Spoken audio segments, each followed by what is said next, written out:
হচ্ছে চাষিবাসী ঘরের মানুষদের কাছে একটা প্রধান দ্রব্য, যা দৈনন্দিন জীবনযাত্রায় ব্যবহৃত হয়। রান্না বান্না থেকে আরম্ভ করে খাবার দাবার তৈরির জন্য যে সর্ষের তেল, ভোজ্য তেল ব্যবহার করি, সেই ভোজ্য তেল তৈরির উৎস এই যে কৃষকদের উদ্যোগে যে চাষ করেছে, কৃষি জমিতে তারা সর্ষের চাষ করেছে। সেই সর্ষে কত সুন্দরভাবে বিস্তীর্ণ এলাকায় সর্ষের চাষ হয়েছে। আমি সেই ছবি আমার ক্যামেরার মধ্যে আমি তুলছি। দেখুন, যদিও আরও অনেক খালি জমি পড়ে আছে, তো যেটুকু চাষ হয়েছে এটাও কিন্তু একটা উল্লেখযোগ্য ছবি আমি তুলে ধরতে পারছি। এই সর্ষের ক্ষেতের ছবি, যা মানুষকে আলাদা একটা অনুভূতির জায়গা। দেখুন বিস্তীর্ণ যতদূর এই যাচ্ছে,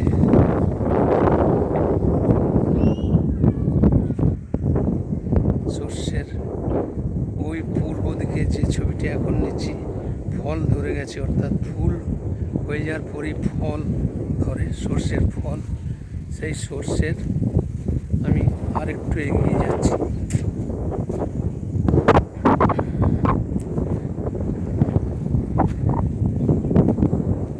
কি সুন্দর লাগছে, সবুজ গাছের উপরে হলুদ সর্ষের ফুল, এক দৃশ্য। এই আর কিছুদিনের মধ্যেই এই ফুলগুলো আর দেখা যাবে না, পুরোটাই সবুজ লাগবে। হচ্ছে সর্ষের ফল, গাছগুলোয় চলে আসবে। সর্ষের ফল চলে আসা মানে এই যে হলুদ বর্ণ ফুলের যে শোভা বিস্তার করছে, এটা সবুজ আকার ধারণ করবে। আরও কিছুদিন পর, অর্থাৎ আগামী 1 মাস পর দেখা যাবে এগুলো সোনালি আকার ধারণ করবে।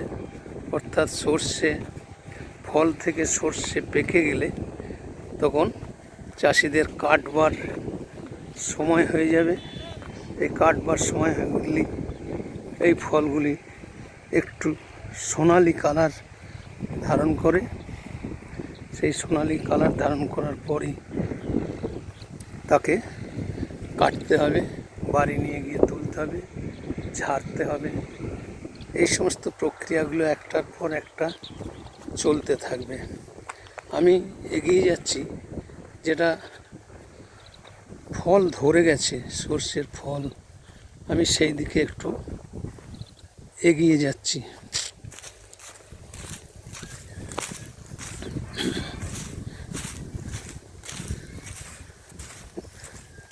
এই জমিটাতেও কিছু কিছু সর্ষের ফল ধরে গেছে। ফুল থেকে আমি যেটার দিকে এগিয়ে যাচ্ছি, এখানে বেশি মাত্রায় সর্ষের ফলটা ধরেছে, তাই আমি এগিয়ে যাচ্ছি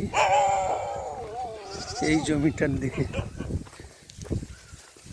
এই দেখুন, গাছগুলো যথেষ্ট বড় হয়েছে, এগুলো ফল ধরতে আরম্ভ করেছে, সর্ষের ফল। এর পাশেই রয়েছে পেঁয়াজ। এই জমিতে আবার পেঁয়াজের চাষ হয়েছে, পেঁয়াজ রসুনও এখানে চাষ করা হয়েছে। এটা কার জমি? এই জমিটা কার? হ্যাঁ, ও বাচ্চুর। আচ্ছা আচ্ছা, আমি এটা একটু ছবি তুলে করবো আর কি।